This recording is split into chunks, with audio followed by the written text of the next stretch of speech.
Hi guys, it's time to focus on some vocals, and this one is taken from a private lesson in mixing I did for Novisione. He's from the Netherlands, producer, songwriter, and he actually did a quite a good job recording this. I met him on Reddit, of all places, and we discussed going to audio college and learning this trade. It ended in him telling me that he had some issues on mixing his vocals, didn't get them to sound the way he imagined it, so he asked for my help, and he got it. This is the song called Am I God? And even if there are some minor issues in the instrumentals when it comes to the mixing part, I'm not going to go into the detail. The purpose of this video is to talk about mixing vocals and getting them to sit where you want and how you want and still be exciting. And there are several ways to go about this, but one that I find works most of the time is using compression. So that's what I will focus on in this video. For educational purposes, I'm using stock plugins. I'm using Cubase Pro 10, and I think that for non-Cubase users, it will be easier to translate what I do into their favorite VST plugins. So that's why. Normally I use Slate Digital's virtual mix rack, not necessarily because they're the absolute best tools in the world, even if I do like them a lot. I use them mainly because they suit my workflow and style of mixing. Let's dive in. Now, first thing you should do before you compress anything is to add an EQ and high pass out everything you don't need or want. For this particular track, I ended up somewhere around 200 hertz. To find your sweet spot, just drag this around until you hear it doing too much and then back off a little bit. I also wanted a little bit more high end or air in the vocals, so I added that, subtracted some annoying frequencies.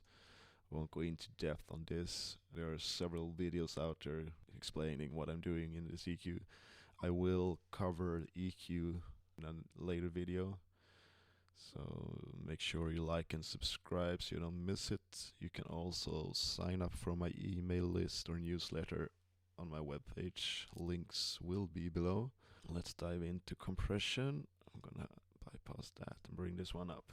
So the first thing I do is to put up a compressor on with a really fast attack and a really quick release. Not too quick, but quick enough. You want it to work with the initial burst of power from the vocalist on every word or syllable or where needed. And the release should be so that the longer notes gets unaffected by this compressor. They will add some volume to those parts since you do use some makeup gain, but that's why we have a second one that I will cover later on in this video. So, like I said, fast attack, quick release, no hold. This is what this compressor is doing to the vocals. I will exaggerate and turn it on and off so you will hear what it does. This is the pre-chorus of the song. So. Oh my God. I don't need designer clothes. Where I go, no need to show off to prove anything to anybody because I know. So, and here it is without the compressor. Oh my God. I don't need designer clothes. Where I go, no need to show off to prove anything to anybody because I know. Bring it back in. Oh my God. I don't need designer clothes. Where I go, no need to show off to prove anything to anybody because I know. So it's not perfect, I know. That's not the purpose of this video. So I will exaggerate what I did with the compressor so you will hear it. I will turn on auto makeup gain. So you just have to write one fader. So here we have the original, sort of. Oh my god. I don't need designer clothes. Where I go, no need to show off to prove anything to anybody because I know. No need to sit in the back. So just for the purpose of demonstrating, I think it was around here. So now on to the second compressor. Now this is meant to disregard the initial burst and pick up somewhere halfway to where the first compressor releases. So if you just take a look, you have a 59 millisecond here in a 15 millisecond attack. So this will actually initialize before the quicker compressor starts to work. And I will bring this in as we listen. Oh my god. I don't need designer clothes. Where I go, no need to show off to prove anything to anybody because I know. No need to sit. So it really presses down on the whole vocal track. And this, well, it's a different setting for every vocal track. So you just need to go by ear and kind of find a sweet spot. And you can use this in various ways as well. If you have some really long notes and they kind of dip towards the end, you can just prolong the attack times, mess around with release times. I wouldn't suggest using the auto release when working on compressors in this way because, well, the compressor has no idea what you're actually aiming for. So just go by ear. And if you overdo the release times, vocalists will start to sound like they're out of breath and stressed.